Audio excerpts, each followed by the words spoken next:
Sarah and I are leaving Epic Theaters.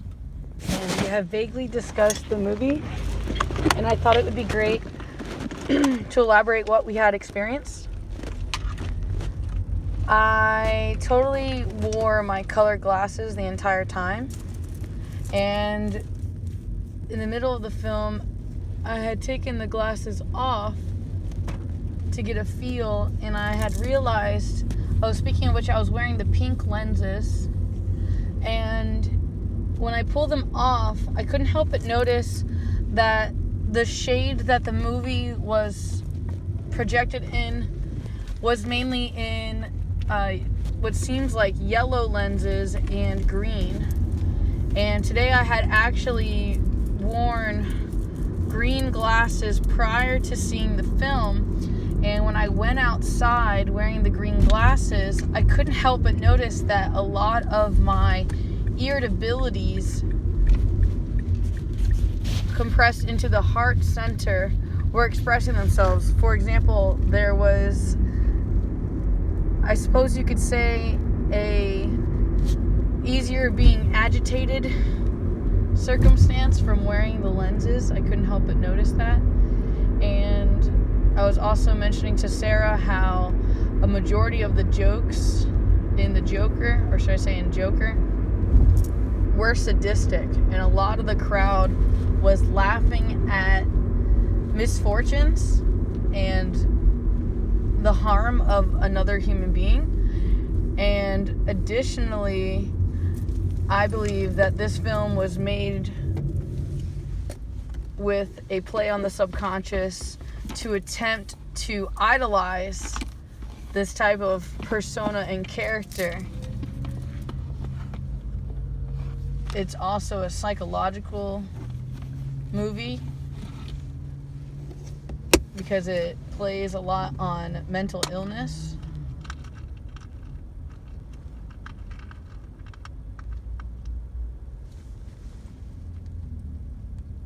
Certainly leaving the theater feeling slightly uncomfortable. Actually, in working with mental illness, that really does happen. Oh, I know. Psychosis. I've seen it a couple of times where the system has failed them, especially schizophrenics. And that's what Joker was, schizophrenics.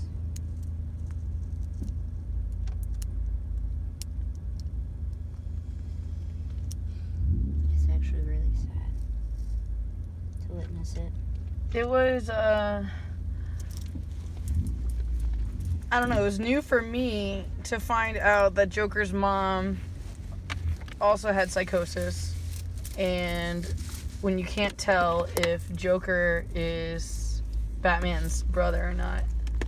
And then obviously the mass agenda pushing riots, and it reminds me of that other movie that's kind of like with mask and stuff. Is it maybe it's The Purge? Yeah. I haven't seen that movie though. And then the fact that I've been going to movies all my life and I've never been carded to go into a movie, and they tried to get me to show ID to enter the film. And to be frank, I feel like Jigsaw was more gruesome. However, the subconscious psychological imprint of Joker, again, it idolizes that type of character.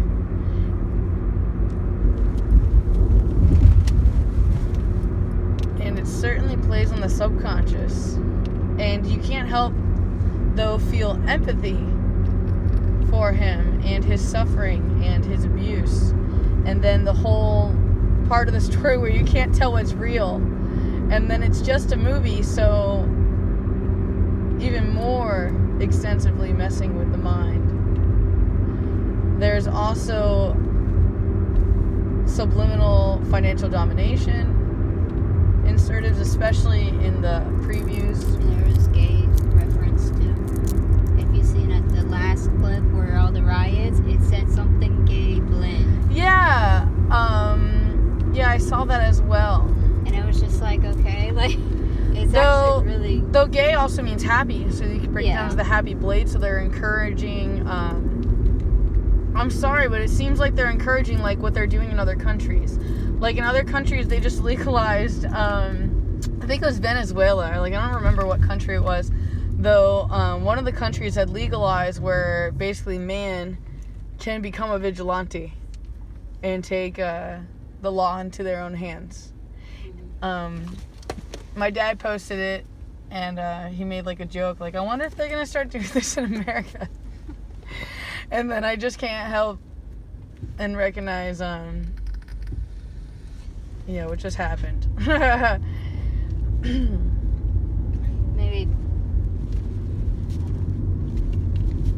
Maybe they want somebody to become a vigilante so they can have that uproar in society. I mean, they pushed the agenda so many times. I mean, look at the Unabomber. Yeah. Look at Oh, and then if you saw the movies, the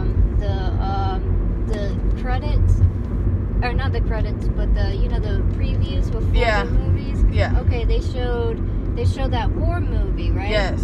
Where I was gonna whisper. I know you're whispering. I couldn't understand what you were saying though. What I was saying. Look, first they start off with let's be the heroic hero, and let's go and we're gonna fight for war, or we're gonna fight in wars. Don't matter how this war started, but we're gonna be heroic heroes like those people on the movies, because it's the last man standing, right? What's so heroic about that? And then after that, then we get this other preview movie of sort of kind of like the Unabomber, and they were trying. Oh yeah, I was getting that vibe from that movie preview as well. And then cop gets blamed. Yeah. And they're trying to force him to say something. And then all of the previews were messing with my head. What were we gonna say? And then you had the Joker. So how twisted is that? So they set our mind up just to get into the Joker as being the heroic character. Okay, when Joker started out, he was the funny guy. He was nice and all that. And then you start seeing his character actually develop into a very... Especially once he's not on his medications anymore. Yeah. And then also in the movie, the people worship the Joker. Yeah. Well, he started finally become the sadistic, basically the Satan kind of way. If you see it. If you take it in that reference. I'm just conflicted. Society is, again, sadistic and laughing at another's misfortune. And, his laughter. I couldn't help, though, also to try to, dissect that.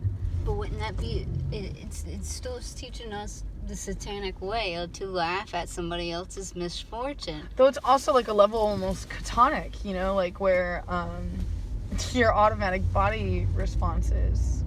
And then, if we know for a fact that humans emulate what they watch, so, of course, what do you think more people are going to do? They're going to laugh when they're in pain. Yeah. So that's another form of masking of, let me shove it back downward, so I'm going to give you a joke. Subconscious framework. Yeah. And then I was going to say something else, too, on top of that. I just feel like it inspires that type of behavior. It would. Oh, this is what I was gonna say. How does he turn up Charlotte? But either say we take the subconscious out and just look at it as a metaphysical way, you can see where you had the two people, right? Which two people? You had the Joker and you had Bruce Wayne. Mm-hmm. He was there, Yeah, the child form. In the child form, right? But and then the backstory of his mom, though. But hold on, let me get to these two. And you had the universe, right? Right? And as we seen Joker's character, he was nice. He just wanted to make people laugh, right? But people kept on torturing him into becoming evil. So then you take it as light workers of Bruce had to witness what he witnessed, so he had whatever choices he had to make. So he didn't choose what Joker had chosen, even though Joker was schizophrenic and had a lot of more other issues, but still what Bruce has seen is very traumatic too. That could cause more traumas to the brain. Yes, you know? though, like the somewhat beauty of the story is that it takes that in order to make Bruce Wayne. Yeah, but it also takes that to make a natural light worker to go another way. But then it kind of plays out because you needed that, because they wouldn't battle each other, and because in the stories of the comic books, Joker always gets catched by Batman. It's like a cat and mouse game.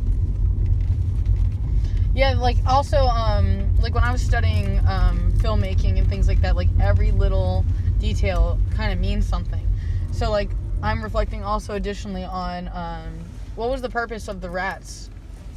Yeah, you could totally go there. That our secret spot. With the rats, I'm not too. I would have to watch it again. And then something else, the Actually- card that he gives the lady on the bus. Mm-hmm. I want to know what the last sentence was. I couldn't read half Me of neither. that stuff because they fly through it. But with the rats, it could be the rats could have represents the infestation of how, because you know how rats breed really quickly. Well, So it's like subliminal conditioning for the clown scenes. well, yeah, and how like the people say the Earth is overpopulated, and we're the rats, we're the testes. And that movie could be what testes, what kind of psyche we can play on these people with this movie. I was also interested in who actually like wrote and directed this, I forgot his name, but he did other movies too. and then who similar. commissioned him. I don't know. Like who funded this project. We have to look in the backstory. But I told you it's not going to be like the actual Batman. You see all the, what is it? There's four Batmans, just like in ICP. There's 4 of those cards. There's 4 different types of Jokers, and I have met 2 Jokers so far. I'd be the 3rd, and Are you talking about Love Is in the Cards? yeah, my cousin is a Joker, and it's funny because I think she Is it only New Year's birthday? Yeah, only New Year's. I worked with another guy who was a Joker. We call him his last name was Holiday, and he could sing and like woo girls a lot, right? Right. I would definitely park there. Call him a little lover boy. And then I was the Joker. No, me. But then this person, because where I work at, because I knew there was a reason why I had to work there, with this girl that I work with, I did her chart for her because she's interested but didn't know nothing. And she told me, and I showed her the love card book, and she's like, oh, I have a friend and his birthday's on the 31st. And I asked her, like, does he act different all the time? She's like, yeah. So if I met that guy, then I'll met 4 Jokers. Just like whatever those cards in the ICP, that one, you gave me the shirt of it. Great Malenko. Yeah, with all the 4 cards of the Jokers. It's 6. Oh, There's 6? 6 Joker's cards, 6 albums. Oh, okay. I thought it was 4. 6. Oh, wow. I mean, there's more now. Those are just the original. Oh, okay. I thought it was 4. Well, then that just threw my... Yeah. I don't know. I kind of rambled. I was trying to think fast. Understood. Ready for adventure? Yeah.